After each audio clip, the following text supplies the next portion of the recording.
ಆತ್ಮೀಯ H16 news ಅರ್ಥಾತ್ ಸಿದ್ದರಾಮಯ್ಯ ಸ್ವಾಗತ. ನಾನು ನಿಮ್ಮ ಆಯುತ ಮಲ್ಲಪ್ಪ ಜೋತ್ ಅವರ ಆತ್ಮೀಯರೇ. ಈಗಂತೂ ಡಿ ಕೆ ಶಿವಕುಮಾರ್ ಅವರು CM ಆದಮೇಲೆ ಹೆಚ್ಚು ಕಡಿಮೆ ಸಿದ್ದರಾಮಯ್ಯನವರು ಯಾಕೋ ಏನು ಇತ್ತೀಚೆಗೆ ಅಸಮಾಧಾನ ಹೊಂದಿದ್ದಾರೋ ಅವ್ರು ದೂರ ಸರಿದಾರೋ ಅನ್ನುವಂಥ ಮಾತುಗಳು ಸ್ಪಷ್ಟ ಆಗ್ತಾ ಇದ್ದಾವೆ.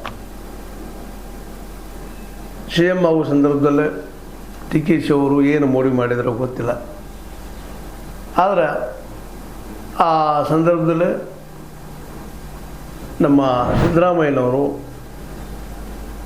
ಸಹಜವಾಗಿ ಅಧಿಕಾರ ಬಿಟ್ಟುಕೊಟ್ಟ ಒಬ್ಬ ತ್ಯಾಗಿ ಅನ್ನುವಂಥ ದೊಡ್ಡ ಮನಸ್ಸಿನ ವ್ಯಕ್ತಿತ್ವ ಅನ್ನುವಂಥ ಒಂದು ಚಿತ್ರವನ್ನು ಬಿಂಬಿಸಿದರು. ಆದರೆ ಇವತ್ತು ಆ ಬಿಂಬನೆಗೊಂಡಂಥ ಮುಖದಲ್ಲಿ ಅನೇಕ ಸಂಶಯಗಳು, ಅನೇಕ ಏನಪ್ಪ ಅಂತಂದ್ರೆ ವಿಚಾರಗಳು ಕಾಣ್ತಾ ಇದ್ದಾವೆ. ಯಾಕಂದ್ರೆ ರಾಜಕೀಯವಾಗಿಂತೂ ಅವ್ರು ರಿಟೈರ್ ಆಗಿರಲಿಲ್ಲ, ನಿಮಗೂ ನಮಗೆ ಗೊತ್ತಿದ್ದಂಥ ವಿಷಯ. ಯಾಕಪ್ಪ ಅಂದ್ರೆ ನಾಳೆ ಯಾವ ರೀತಿ ಆಗ್ಬೋದು ಅನ್ನೋಂಥ ಅವ್ರಿಗೆ ಸಂಶಯನೂ ಇತ್ತೇನೋ. ಯಾಕಪ್ಪ ಅಂದ್ರೆ ಕೇಂದ್ರಕ್ಕೆ ಹೋಯ್ತು ಮತ್ತೆಲ್ಲ ಹೋಯ್ತು ನಮ್ಮನ್ನು ರಾಜ್ಯದಲ್ಲಿ ನಮ್ಮ ರಾಜಕೀಯ ಸುತ್ತ ಹೋಗ್ತದೆ ಅನ್ನೋಂಥ ಭಾವನೆ ಇರ್ಬೋದು. ಆ ಸಂದರ್ಭದಲ್ಲಿ ಏನೂ ಘಟನೆಗಳಾಗಿಬಿಟ್ಟು ಆ ಹಿಂದೆ ಮುಖಂಡರಲ್ಲೇ ಇದನ್ನು ಸರಿಯಾಗಿ ಯುಟಿಲೈಸೇಷನ್ ಮಾಡ್ಕೊಂಡಂಥ CM ಡಿ ಕೆ ಶಿ ಅವರು ತಾವು ತಮ್ಮ ಅಧಿಕಾರವನ್ನು ಇವರ ಕೈಯಿಂದ ಭಾಳ ಜಾಣ್ಮೆ ತಗೊಂಡೋದು. ಆದರೆ ಇವತ್ತು ಸ್ವತಃ ಸಿದ್ದರಾಮಯ್ಯನವರಾಗಿರ್ಬೋದು, ಅಹಿಂದ ನಾಯಕರಲ್ಲಾಗಿರ್ಬೋದು, ಇದೊಂದು ಕೊರಗೆ ಇವತ್ತದ ನಾವೆಲ್ಲೋ ಎಲ್ಲೂ ತಪ್ಪು ಮಾಡಿದ್ವಿ ನಾವು ಅಂತೇಳಿ. ಹಾಗೆ ಅದು ತಪ್ಪು ಇನ್ನೇನು ಪ್ರಶ್ನೆ ಇಲ್ಲ.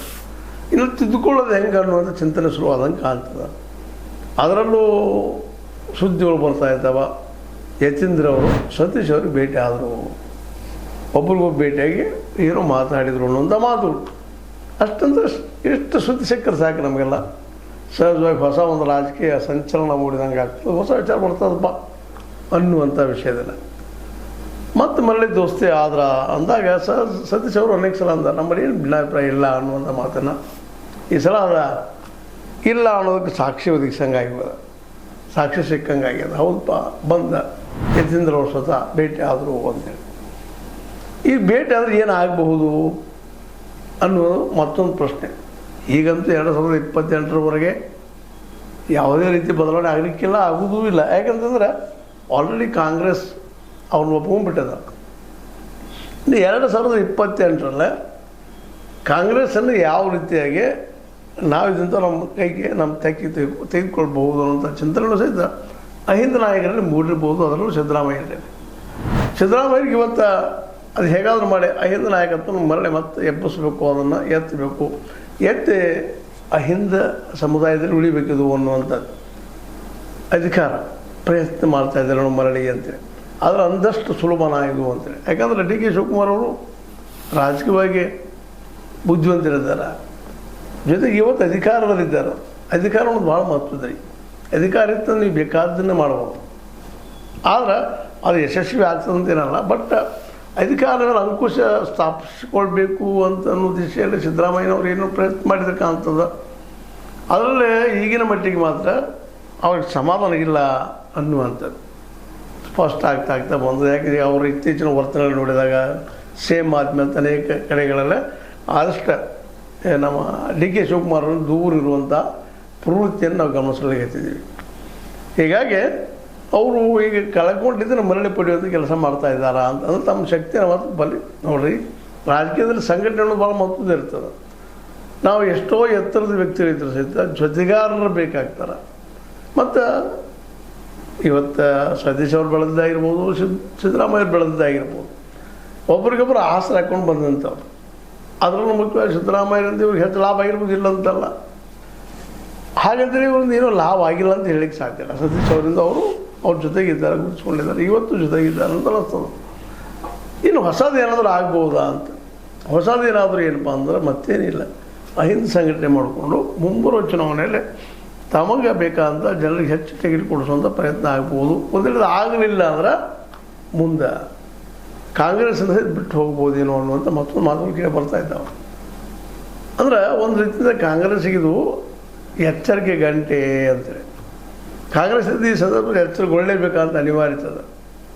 ಯಾಕಂದರೆ ಒಂದು ವೇಳೆ ಸಿದ್ದರಾಮಯ್ಯನವರು ಕಾಂಗ್ರೆಸ್ಸನ್ನು ಬಿಟ್ಟು ಹೋಗುವಂಥದ್ದು, ಬೇರೆ ಪಕ್ಷ ಹೋಗುವಂಥ ನಿರ್ಧಾರ ಮಾಡಿದರೆ ಅದರ ನೇರಾಗಿ ಹೊಡೆದು ಬಿಡೋದು ಕಾಂಗ್ರೆಸ್ಸಿಗೆ. ಡಿ ಕೆ ಶಿ ಅವ್ರಿಗೆ ಎಷ್ಟು ಮಟ್ಟಿಗೆ ಹೊಡೆದು ಬರ್ತದೆ ಆ ಮಾತು ಬೇರೆ. ಯಾಕಂದ್ರೆ ಡಿ ಕೆ ಶಿ ಅವ್ರದ್ದು ಸಿ ಎಮ್ ಆಗಬೇಕು ಕನಸ್ಕೊಂಡಿದ್ರು, ಆಗಬೇಕಂದ್ರು ಅದು ಆದರು. ಈಗ ಕನಸು ಹಿಡಿಯೋರು. ಇನ್ನು 22 ನಾನು ಮುಂದುವರಿಬೇಕು ಅನ್ನೋಂಥ ಕನಸು ಅವ್ರದ್ದು. ಹೀಗಾಗಿ ಹಲವು ಸಲ ಮಾತಾಡಿದ್ದಾರೆ ಅವರು. ಹೀಗಾಗಿ ಅದು ಆಗ್ತದೇನೋ ಅನ್ನುವಂಥದ್ದು. ಯಾಕಂದ್ರೆ ಈಗಿನ ಭಿನ್ನಾಮತ ಅಥವಾ ಭಿನ್ನಾಭಿಪ್ರಾಯಗಳನ್ನು ನೋಡಿದಾಗ ಮೋಸ್ಟ್ಲಿ ಕಾಂಗ್ರೆಸ್ಸಿಗೆ ಹೊಡೆದು ಬೀಳ್ತದೇನೋ ಅನ್ನುವಂಥ ಆತಂಕ ಸಹಜವಾಗಿ ಕಾಂಗ್ರೆಸ್ಸಿಗರಲ್ಲಿ ಇರುವುದನ್ನು. ಅದ್ರ ಮೇಲಾಗಿ SIR ಒಂದು ಈಗ 45 ಲಕ್ಷ ಮತದಾರರು ಡಿಲೀಟ್ ಮಾಡಿದ. ಇವೆಲ್ಲ ಡೆವಲಪ್ಮೆಂಟ್ಗಳು ಏನಪ್ಪ ಅಂದ್ರೆ ಸಹಜವಾಗಿ ಕಾಂಗ್ರೆಸ್ನ ಎಲ್ಲ ನಾಯಕರಲ್ಲೂ ಒಂದು ರೀತಿ ಭಯದ ವಾತಾವರಣ ಮೂಡಿಸ್ಲಿಕ್ಕತ್ತದಂತ. ಅದಕ್ಕಾಗಿ ಈಗ ಹೊಸ ಒಂದು ಏನಾದರೂ ಉಪಾಯ ಮಾಡೋ ಸಲುವಾಗಿ ಮುಂಬರುವ 28ಕ್ಕೆ ನಮ್ಮ ಕೈಯಲ್ಲಿ ಅಧಿಕಾರ ತಗೋ ಸಲುವಾಗಿ ಸಿದ್ದರಾಮಯ್ಯ ಏನೋ ಹೊಸ ಒಂದು ಲೆಕ್ಕಾಚಾರ ನಡೆಸಿದ್ದಾರೆ ಅಂತ ಅನ್ನಿಸ್ತಾ ಇದೆ. ಆ ದಿಶೆಯಲ್ಲಿ ನಮ್ಮ ಯತೀಂದ್ರವರು ಬಂದು ಭೇಟಿಯಾಗಿದ್ದಾರೆ. ನಮ್ಮ ಏನಪ್ಪ ಅಂದ್ರೆ ಸತೀಶ್ ಅವರಿಗೆ ಅವರವ್ರು ಏನು ಡಿಸ್ಕಷನ್ ಆಗ್ಬೋದು, ಏನಾಗ್ಬೋದು ಮುಂದಿನ ದಿನದಲ್ಲಿ ಗೊತ್ತಾಗ್ತದೆ. ಬಟ್ ಸಿದ್ದರಾಮಯ್ಯರಿಗೂ ಇವತ್ತು ಅನ್ನಿಸ್ತದೆ ಅತಂತ್ರತೆ ಕಾಣ್ತಾ ಇರ್ಬೋದು ಅವ್ರಿಗೂ. ಯಾಕಂದರೆ ಯಾವುದೇ ವ್ಯಕ್ತಿ ಸಮೀಪಿದ್ದಾಗ ಅದ್ರ ಬೆಲೆ ಗೊತ್ತಾಗೋದಿಲ್ಲ. ಸ್ವಲ್ಪ ದೂರ ಸರಿದಾಗ ಬೆಲೆ ಗೊತ್ತಾಗ್ತದೆ. ಏನು ನೋಡೋದು ನಡೀಲಿ. ಆದರೆ ಸಿದ್ದರಾಮಯ್ಯನವರ ಅಹಿಂದ ತಂತ್ರ ಮುಂದಿನ ದಿನದಲ್ಲಿ ಎಷ್ಟರ ಮಟ್ಟಿಗೆ ಪ್ರಭಾವ ಆಯಿತು ಅನ್ನೋದು ಅದು ಸಹಿತ ಇಷ್ಟ ಮುಖ್ಯ ಅದ. ಯಾಕಂತಂದ್ರೆ ಹಿಂದೆ ಏನಾಗಿದ್ದಪ್ಪ ಅಂದ್ರೆ ಅಧಿಕಾರ ಇರ್ತಿದ್ರು, ಅಧಿಕಾರ ಮುಸ್ಲಿಮ್ ಅವರು ಇರ್ತಿದ್ರು. ಒಂದು ಸಿದ್ದರಾಮೋತ್ಸವನು ಆ ವರ್ಷ ಈ ವರ್ಷ ಮಾಡ್ತಾಯಿದ್ರು. ಅದಕ್ಕೆ ತಮ್ಮ ಪಾರ್ಟಿಯಿಂದ ಇನ್ನುಳಿದವರು ಎಲ್ಲರೂ ಬರ್ತಾಯಿದ್ರು. ಆದರೆ ಇವತ್ತು ಅದನ್ನು ಮಾಡಲಿಕ್ಕೆ ಆಗ್ತದನ, ಅದನ್ನು ಮಾಡಿ ಕೊಡ್ತಾರೆ ಇವರು ಅಹಿಂದ ಮೂಮೆಂಟನ್ನು, ಅಥವಾ ಅದನ್ನು ಫಂಕ್ಷನ್ ಮಾಡಿ ಕೊಡ್ತಾರೆ ನಮ್ಮ ಸಿದ್ದರಾಮಯ್ಯರಿಗೆ. ನಮ್ಮ ಡಿ ಕೆ ಶಿ ಅವರು ಅವನು ಸಹಿತ ಅಷ್ಟು ಪ್ರಶ್ನೆ ಅದ. ಯಾಕಂದ್ರೆ ಡಿ ಕೆ ಶಿ ಅವ್ರಿಗೆ ಗೊತ್ತಾಗ್ಯದ ಇನ್ನು ಭಾಳ ದಿವಸವರೆಗೆ ನಾವು ಕೂಡಿ ಹೋಗಲಿಕ್ಕಿಲ್ಲ ಅನ್ನುವಂಥದ್ದು. ಸಾಧ್ಯಸ್ ಮಟ್ಟಿಗೆ ಇನ್ನು ಇಲ್ಲಿವರೆಗೆ ಪ್ರೀತಿ ವಿಶ್ವಾಸ ಏನೋ ಸಾಮೋಪಾಯನ ಮಾಡಿದ್ದಾರೆ. ನೆಕ್ಸ್ಟ್ ಏನಪ್ಪ ಅಂದ್ರೆ ತಮ್ಮದೇ ಅಂತ ನಿರ್ಧಾರ ತೊಗೊಳ್ಬೋದು ಡಿ ಕೆ ಶಿ ಅವರ. ಆದರೆ ಎಷ್ಟು ಮಟ್ಟಿಗೆ ಅದು ಯಶಸ್ವಿ ಆಗ್ತಾರೆ, ಏನು ಮಾಡ್ತಾರೆ ನೋಡೋದು ಹೇಳೋಕ್ಕೆ ಸಾಧ್ಯ ಇಲ್ಲ. ಬಟ್ ಈಗಿನ ಡೆವಲಪ್ಮೆಂಟ್ ನೋಡಿದ್ರೆ ಸಹಜವಾಗಿ ಒಂದು ಮಾತು ಸ್ಪಷ್ಟ ಆಗ್ತದೆ. ಏನಪ್ಪ ಅಂದ್ರೆ ಸಿದ್ದರಾಮಯ್ಯನವರಿಗೆ ಮತ್ತು ಡಿ ಕೆ ಶಿ ಅವರಿಗೆ ಸಂಪೂರ್ಣವಾಗಿ ಬಿಗಡಾಯಿಸಿದ. ಈಗ ಅದಕ್ಕೆ ಪರ್ಯಾಯವಾಗಿ ಪರಿಹಾರ ಹುಡುಕಬೇಕಾಗಿದೆ. ಆ ಪರಿಹಾರ ಏನಪ್ಪ ಅನ್ನೋ ಸಹಿತ ಅಷ್ಟ ಚಿಂತನೆಗೆ ಯೋಗ್ಯವಾಗುವಂಥ ವಿಷಯ ಇದೆ. ಯಾಕಂದ್ರೆ ಎಲ್ಲರ ತಲೆಯಲ್ಲಿನೂ ಇಲ್ಲಿ ಒಳಗೆ ಬಂದದ್ದು ಸ್ಪಷ್ಟ ಆಗ್ತಾ ಅನ್ನೋದು. ಹೀಗಾಗಿ ಇವತ್ತು ನಮ್ಮ ಸಿದ್ದರಾಮಯ್ಯನವರು ಈ ಸತೀಶ್ ಅವರಿಗೆ ಹತ್ತಿರ ಮಾತಾಡಲಿಕ್ಕೆ ತಮ್ಮ ಮಗನ ಕಳಿಸಿದ್ದು ಅಥವಾ ಸ್ವತಃ ಅವ್ರ ತಿಳುವಳಿಕೆಯಿಂದ ಬಂದಿದ್ದು ಮುಂದಿನ ದಿನದಲ್ಲೇ ರಾಜಕೀಯದಲ್ಲಿ ಹೊಸ ಒಂದು ಗಾಳಿ ಬೀಸ್ತದೆ, ಬಿರುಗಾಳಿ ಬೀಸ್ತದೆ ಅನ್ನುವಂಥ ಮಾತು. ಆದರೆ ಅದೇನೋ ಬೀಸಲಿ, ಆದರೆ ಡಿ ಕೆ ಶಿ ಅವರು ಈ ಒಂದು ಡೆವಲಪ್ಮೆಂಟನ್ನು ಭಾಳ ಸೀರಿಯಸ್ ಆಗಿ ತೆಗೆದುಕೊಂಡು ಇದು ಪರಿಹಾರನ ಅಲ್ಲೇ ಕಂಡ್ಕೋಬೋದೇನೋ ಅವರು. ಯಾಕಂದ್ರೆ ಅವ್ರಿಗೂ ಸಹಜದ ನಮ್ಮ ಅಧಿಕಾರ ಉಳಿದೆ ಅಂತೇಳಿ. ಅದು ಉಳಿಬೇಕಾಗಿದ್ದರೆ ಇಲ್ಲಿ ಸಿದ್ದರಾಮಯ್ಯರ ಬೆಂಬಲ ಅವ್ರಿಗೆ ಬೇಕೇ ಬೇಕು. ಸಿಗ್ತದೆ ನಾ ಬೆಂಬಲ ಅನ್ನೋದು ಇನ್ನೂ ಪ್ರಶ್ನಾರ್ಹ. ಈಗಂತೂ ಇಲ್ಲ ಅನ್ನೋದು ಅಷ್ಟು ಸಿಗ್ತದೆ. ಏನೋ ಆಗಲಿ ನಮ್ಮ ಡಿ ಕೆ ಶಿವಕುಮಾರ್ ಅವರು ಇಲ್ಲಿವರೆಗೆ ಇಟ್ಟಂತಹ ಪ್ಲ್ಯಾನ್ ಸಕ್ಸಸ್ ಆಗಿದೆ. ಇನ್ನು ಈಗ ಇಡುತ್ತಿರುವಂಥ ಪ್ಲ್ಯಾನ್ ಎಷ್ಟು ಮಟ್ಟಿಗೆ ಆಗ್ಬೋದು ಅನ್ನೋದನ್ನು ನೋಡೋಣ. ಬಟ್ ಏನೋ ಆಗಲಿ ಇಬ್ಬರು ಭೇಟಿ ಆಗ್ತಾಯಿದ್ದಾರೆ ಸತೀಶ್ ಅವರು ಸಿದ್ದರಾಮಯ್ಯನವರು. ಅದ್ರ ರಿಸಲ್ಟ್ ಏನಾಗ್ಬೋದು ಅದು ಸಹಿತ ಕುತೂಹಲಕಾರಿಯಾಗಿದೆ. ಆದರೆ ಇದು ಡಿ ಕೆ ಶಿವಕುಮಾರ್ ಅವರಿಗೆ ಈ ಎಚ್ಚರಿಕೆ ಗಂಟೆ ಅನ್ನೋದ್ರಲ್ಲಿ ಎರಡು ಮಾತಿಲ್ಲ ಅಂತ ಹೇಳಿದ್ರೆ. ಇದು ನಿಮ್ಗೆ ಲೈಕ್ ಆಗಿರ್ಬೋದು, ಲೈಕ್ ಮಾಡಿ ಶೇರ್ ಮಾಡಿ ಕಾಮೆಂಟ್ ಮಾಡಿರಿ. ಇದು ಸಬ್ಸ್ಕ್ರೈಬ್ ನಿಲ್ಲಿಸ್ಬಾರ್ದು. H16 ನ್ಯೂಸ್ ಅಧೀಕ್ಷಿತ ನಮ್ಮದು ಸತ್ಯದ ಕೈಗಳಲ್ಲಿ ವಂದನೆಗಳು. ಆತ್ಮೀಯ ಸಾರ್ವಜನಿಕರಲ್ಲಿ H16 ಅರ್ಥಾತ್ ಸೀತಾರಾಮದಿಂದ ಒಂದು ಮನವಿ. ಈ ಸಂಸ್ಥೆ ಭ್ರಷ್ಟಾಚಾರ, ಅನ್ಯಾಯ, ಅತ್ಯಾಚಾರಗಳಿಂದ ನೊಂದವರ ವೇದಿಕೆ. ಅನ್ಯಾಯಕೋರರ, ಭೂಗಳ್ಳರ, ನಶಾ ಸಾರಾಯಿ ಮಾಫಿಯಾಗಳ ವಿರುದ್ಧದ ಧ್ವನಿ. ರೈತರ, ಕೂಲಿಕಾರ, ಕಾರ್ಮಿಕರ, ಬಿದ್ದ ಸಮುದಾಯ ಜನರ ಧ್ವನಿ.